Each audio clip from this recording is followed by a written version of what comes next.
তারপরে সাহাবা আবার প্রশ্ন করলেন, ইয়া রাসূলুল্লাহ, ইয়া হাবিবাল্লাহ, প্রথমে আমার মা, 2 নম্বরে কে? ইয়া রাসূলুল্লাহ, ইয়া হাবিবাল্লাহ, আমাকে একটু জানিয়ে দেন না। আল্লাহ রাসূল বললেন, তোমার মা। এরপর আল্লাহ রাসূলকে বললেন, ইয়া রাসূলুল্লাহ, ইয়া হাবিবাল্লাহ, এরপরে কে? আল্লাহ রাসূল বললেন, তোমার মা। তখন সাহাবা বললেন, ইয়া রাসূলুল্লাহ, ইয়া হাবিবাল্লাহ, আমি জানতে পারলাম, আমি বুঝতে পারলাম পৃথিবীর মধ্যে আসমানের নিচে জমিনের উপরের মধ্যে আপনার পরে আল্লাহর ইবাদত করে, আপনার পরে পৃথিবীর জমিনের মধ্যে সবচেয়ে বেশি মহব্বত করার, তাজিম করার ব্যক্তি হচ্ছে আমার মা। এরপরে কে? ইয়া রাসূলুল্লাহ, ইয়া হাবিবাল্লাহ, আল্লাহ রাসূল বললেন, তোমার বাবা। জোরে বলুন না সুবহানাল্লাহ।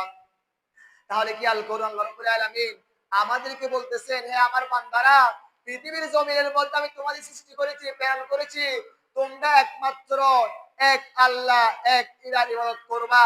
এরপরে পৃথিবীর জমিনের মধ্যে তোমরা যে সিস্টেম, যে নিয়ম, যে কারণ রয়েছে, তোমার মায়ের মাধ্যমে পৃথিবীতে এসেছ, বাবার মাধ্যমে এসেছ, তোমরা সুন্দর ব্যবহার, উত্তম ব্যবহার, ভালো ব্যবহার, তাদের চিকিৎসা, তাদের যে দেখভাল, দেখাশোনা, সবগুলো তোমাদের জন্য দায়িত্ব।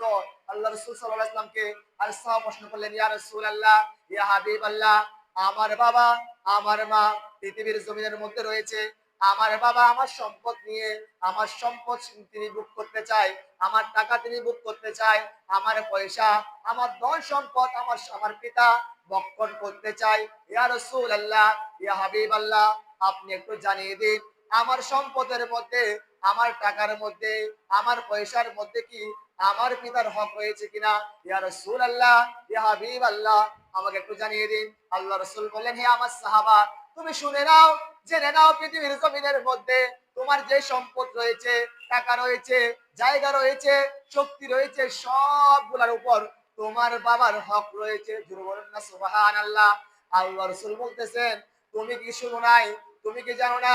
আল্লাহ যে বললেন, উফিল্লাহুমা ওয়ালা তানহারহুমা ওয়া কুল্লাহুমা কাওলান কারীমা। জোরে বলুন না সুবহানাল্লাহ। খেয়াল করুন, আল্লাহ রাব্বুল আলামিন আমাদেরকে বলতেছেন, উফিল্লাহুমা ওয়ালা তানহারহুমা ওয়া কুল্লাহুমা কাওলান কারীমা। হে আমার বান্দারা, তোমরা যদি তোমার মায়ের সাথে, তোমার বাবার সাথে এমন আচরণ করো, এমন কথা বলো, এমন চোখ রাঙাও যে তারা অন্তর থেকে শুধু উফ শব্দ করে, তাহলে তোমার ইহকাল পরকাল ধ্বংস হওয়ার সম্ভাবনা রয়েছে। আল্লাহ আমাদেরকে হেফাজত করুন, সবাই বলে আমিন। এরপর আল্লাহ রাসূলকে প্রশ্ন করলেন, ইয়া রাসূলুল্লাহ, ইয়া হাবিবাল্লাহ, আপনি আমাদের